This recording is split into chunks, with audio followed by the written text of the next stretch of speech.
How's it going, folks? Welcome back to the channel. If this is your first time, welcome to the channel. What we're doing is reviewing the 118 scale Jeeps here. Well, just one of them, the four-door. The four-door is getting close to completion, so we're going to go over that one. This is the two-door Jeep here, and both of them are commission pieces. I'm getting close to finishing this one. That one's closer to being done, so we're going to review that one.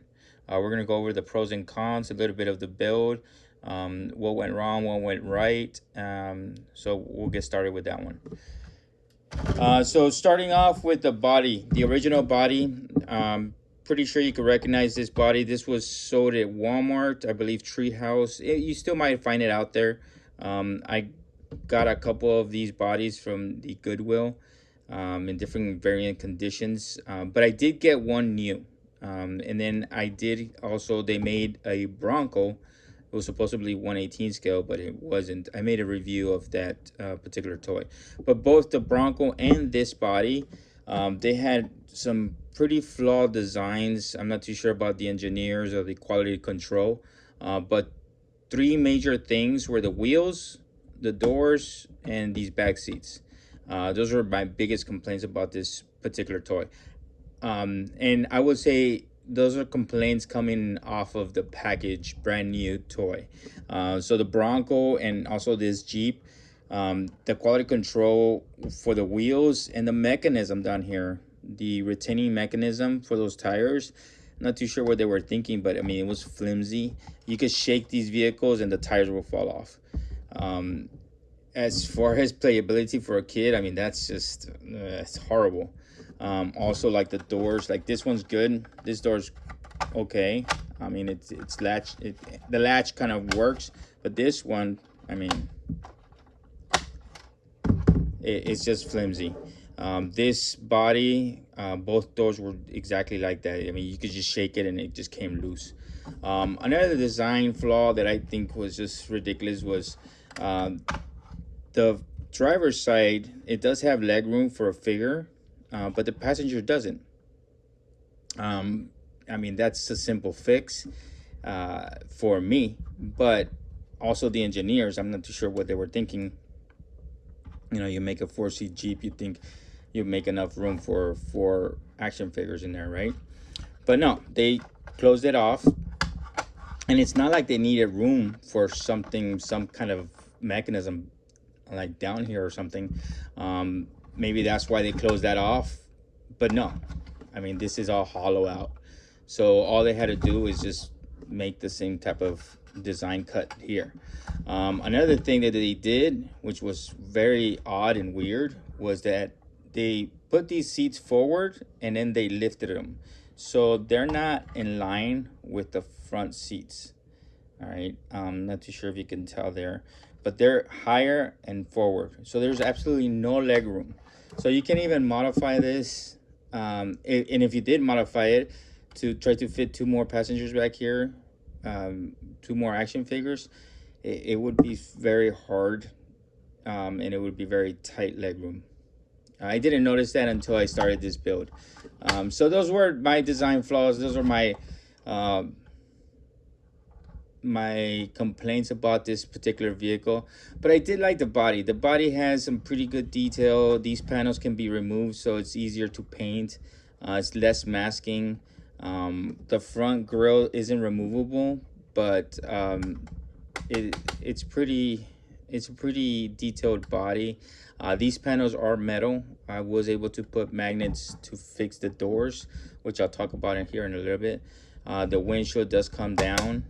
The windshield glass was easily removable for me to go ahead and repaint this vehicle to the color that you see there. So there was some good qualities. Also the light buckets here, they were easy to remove in order for me to go ahead and fixate some lights, as well as the back ones too. The back ones, as you can see, even though the original toy didn't come with lights, the light buckets actually had little, like, there's an actual hole there where it's easy for me to just put a light behind that, cover it up from the inside so the light doesn't bleed out, and then you have brake lights. So those are pretty nice details. Those are pretty nice details but like, you know, you pay so much attention to those little details, and then you forget about the, like, the wheels, or the seats or the doors, and like the biggest points where you think that they would be no brainers. They missed the mark. These rear view mirrors, they're flexible, so I mean that's smart. You're gonna have a kid playing with this, and it's gonna, you know, that's gonna be the first thing that hits the ground, and it's bound to break. So they make them very flexible. Like, that stuff makes me think that these engineers had, you know, good thought, like good frame of thought, as far as playability is concerned. But again, doors, wheels, and like action figures inside of it. So it's a hit or miss, pros and cons, right? But for me, the purposes of me customizing this vehicle, I liked it. I can fix all those small problems. The wheels, of course, I don't ever use them. So for me, great, great customizing piece. As far as playability for kids, not that great. So let's get into it. The doors, how did I fix the doors? The doors were fairly loose, and they did have somewhat of a latch here. It's just basically a little indentation here and a little part that just kind of sticks out there. It was very loose, so what I did was put a magnet there, and then I just made a little hole here, that way the magnet could touch the metal part of it, and it worked pretty well, but the magnet wasn't strong enough. So what I did was use the original latch, and then I put a little piece, I'm not sure if you could tell there, but there's a tiny little piece of extra material here that I have fixed, that way the latch can work better. So now it's not gonna go anywhere. All right, I've taken this vehicle out for test drives, and those doors, they hold on tight. Same thing back here, a magnet, a little bit of extra material, and then that fixes that problem. Another one of the biggest upgrades that I've done, of course, the turret up here. This is an aftermarket turret. It's a dual 50 cal, and I got this from Gridiron. You can see the little stamp here. They always stamp their stuff, which I'm not too appreciative of it. I mean, it's their stuff, so I guess it's their signature. I don't know. Like, this piece is commissioned from me. It's not like I'm gonna put my big old signature on this thing, you know. They pay for the vehicle. They're not paying for my signature, you know. That's why I'm like, ugh. But oh well. They make awesome accessories though. Gridiron, I'm not sure if you've ever seen their webpage, but they're moving more towards the 112 scale GI Joe accessories, but they do have some 118 scale GI Joe accessories. I got this a long time ago. I've had it laying around. I was gonna use it for another project, but I saw this and I was like, oh, I think it's gonna fit it good. It cost about, it's kind of pricey. It's about $40. So I did integrate it. One of the biggest things that I had to do is build a platform for this 50 cal turret, this dual 50 cal. And that was kind of a process. It's fairly simple. Get the diameter of the turret, and then get the pieces, but it is a little bit time consuming, because, you know, to smooth it out, to make it look like it's integrated properly. Even then, with the glare, you can see a little bit of where I integrated those pieces, and it's pretty solid. I mean, this thing isn't going anywhere. When I did initially have it all together, it was fairly loose. So when I did take this out to drive, just the bouncing and then the jumps, that turret would move around. Right now, this turret, in order to fix that problem, I did put a black rubber band. You could barely see it, I think. But there was some space between the turret and, of course, the base. And there was a little bit loose, which is understandable. But that rubber band basically works as a seal. You can take this turret out. It takes a little bit of wiggle. Let's see if we could do this here. And I can show you the mechanism. or not the mechanism, but the design, right? Okay, so the turret itself came with like, I want to say three spots here that that stick out from the initial circle, which is, it's a good design. It's a good design in order for us to go ahead and incorporate it into the situation, right? And you can see here those three indentations in order to go ahead and facilitate that, putting it in and then taking it out. So it does take a little bit wiggle room. I'm okay with it being that tight to go in there because I don't want it, you know, the playability, right? You're turning it and all of a sudden it just pops off. It's not that great. As you can tell, it takes a little bit of finesse. So yeah, those are the three indentations. As you can tell, this dual 50 cal has become, you know, battle damaged.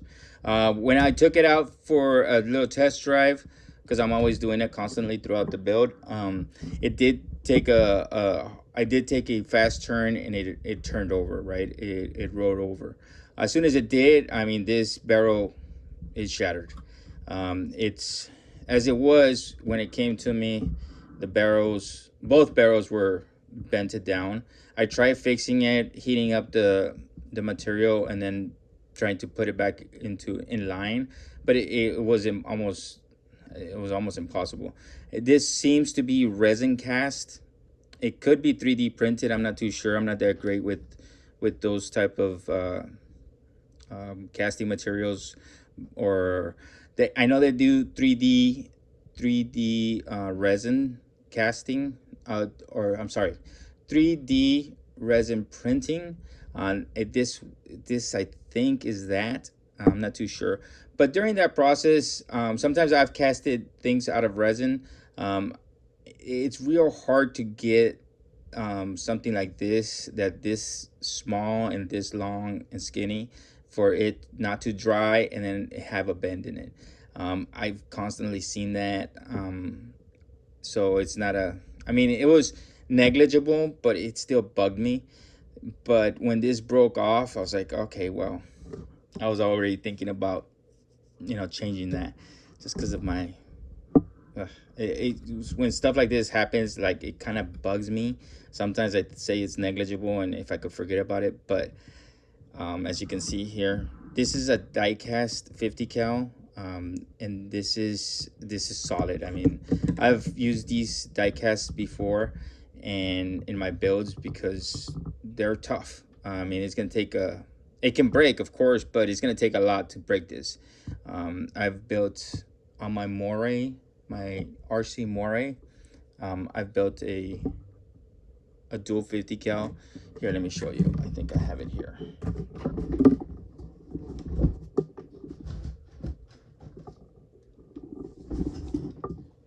This is a long time project here, but this is the dual 50 cal that I've built out of those two die casts. This is very detailed. It has a couple rounds here. I had to build all that, the whole turret, incorporated into the Moray's original. But that's how it can look.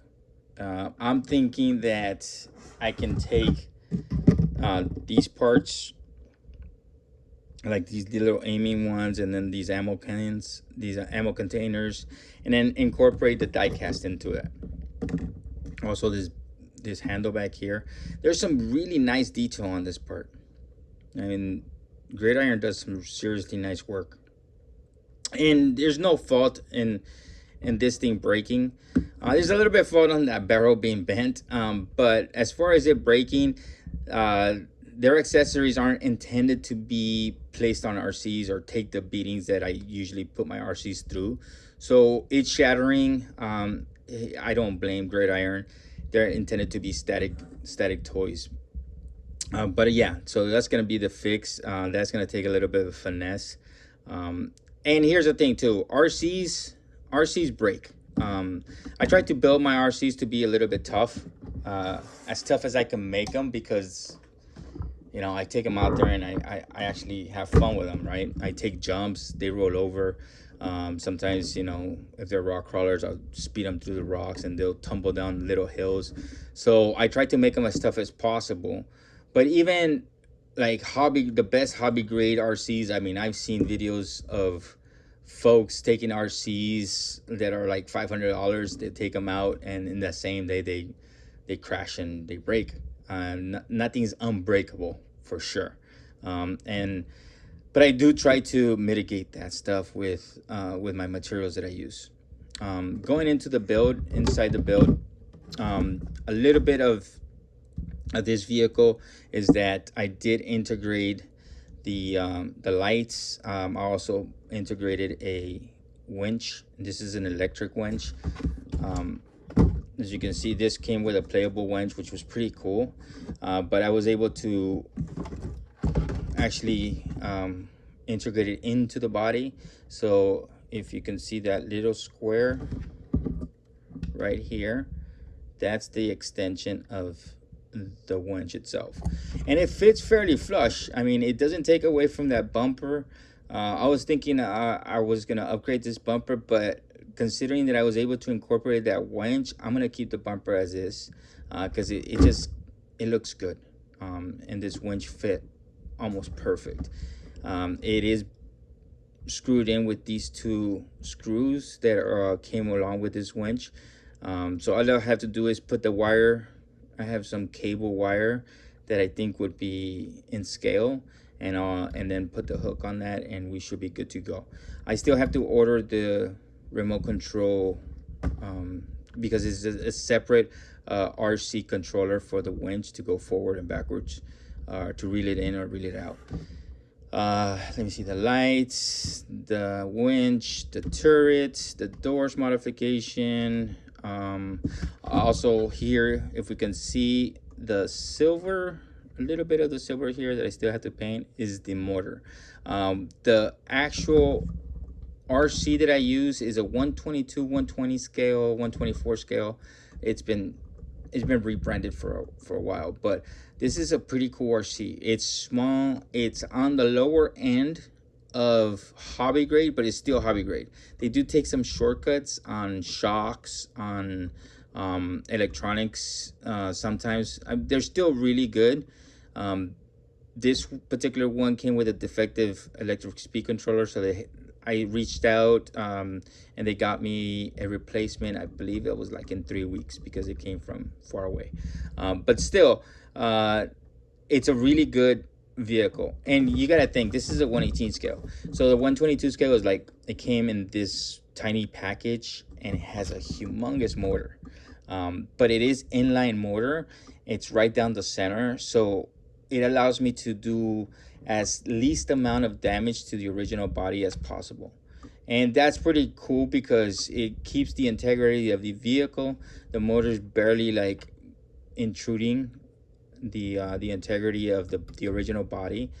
So the least amount that I can take away from here, the better. Even though with this particular design, like we spoke before, the back seats are useless. The turret was gonna deem those back seats useless anyways, so it kind of worked out. I would still like to have that option, but right. I did come across another vehicle, and I got this from Goodwill. This one has those seats level, and it has those seats back, which is kind of the same design as this one. It's just that these engineers got it right and these didn't. I don't know why. And this one's from New Bright, and you can tell that the bed is way longer. The wheelbase is pretty close to being the same, a little bit longer on this one. But I haven't come across this one again. But the headlights and then the rear lights are the same. That's why I say New Bright either sold the design, or they both got, the rights from Jeep to go ahead and design it. But who knows how that stuff works, right? So yeah, one of the biggest things with this one, one of the biggest hurdles that I had to do was the shocks. Those shocks were just, oof, man, that was a journey right there. But as you can tell, I love the shocks on this thing is so cool. I think that's one of the movements. One of the coolest things about these vehicles when I create them is the movement, the articulation that it has. Taking consideration that the 3 back wheels are going to be staying touching the ground, you can see how much clearance it has, right? This Jeep has that look of with a lift, right? And it still has pretty good articulation. I'm lifting this wheel up by itself, and then the 3 back wheels are still touching the ground. So it has good articulation. It's independent suspension. There is no straight axle. There's independent suspension on all 4. It is 4-wheel drive. I did have to create a V-hull shape down here, which is kind of in keeping with tactical vehicles. Nowadays, they try to incorporate the V-hull in order to mitigate the IEDs. I did also keep the bumper from the original. I was able to incorporate it fairly well. If you can see it here, it almost looks like it's part of this bumper. That was kind of a sweet merging of designs, right? From the RC to the body, and it fits just perfect where it has actual support. Even though these D10 pins are locked from the top, there is nothing holding them from the bottom to keep the body from going down. But this bumper serves that purpose.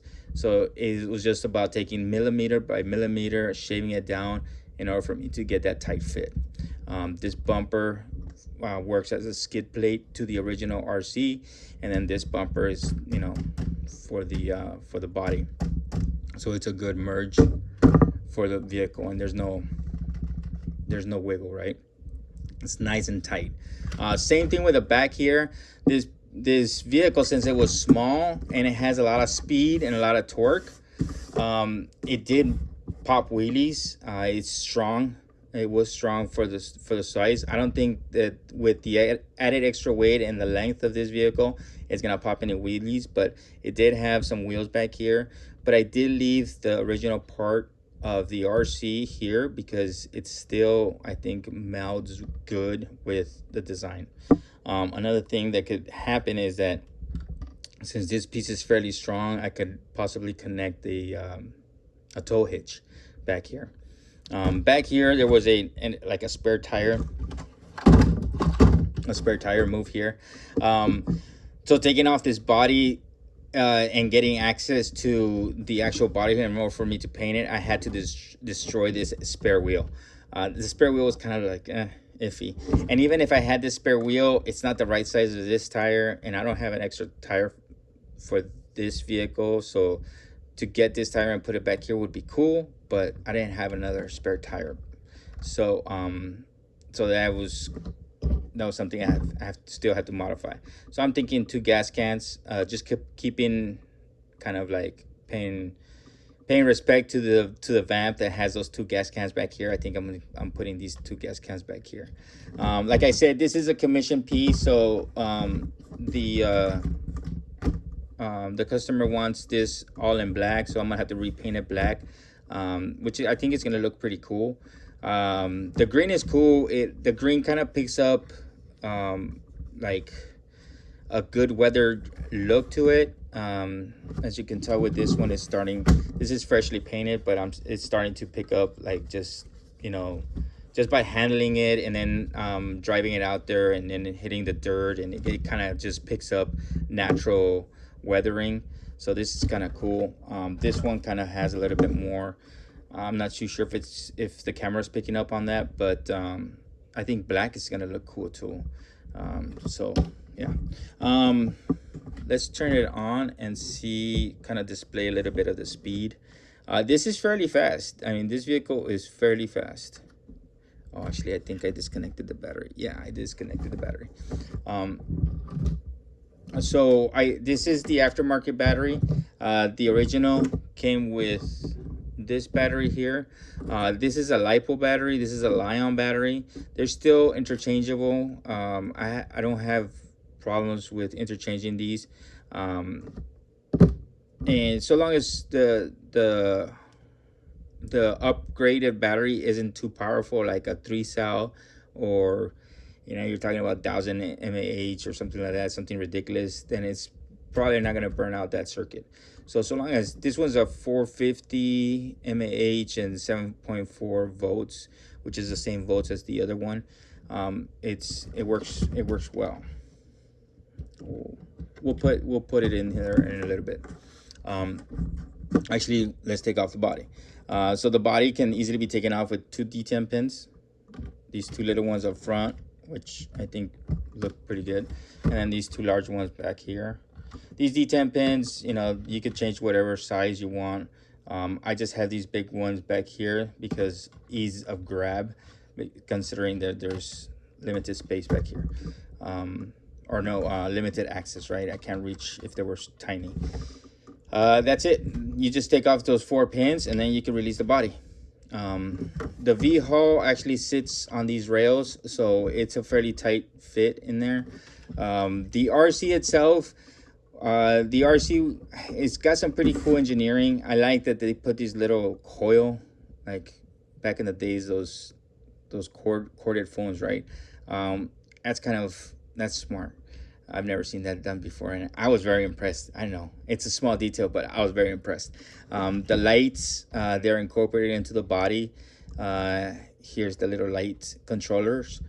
Let me see here. So removing that body is pretty cool. The circuit board here is a combination receiver and electric speed controller with incorporated light box here.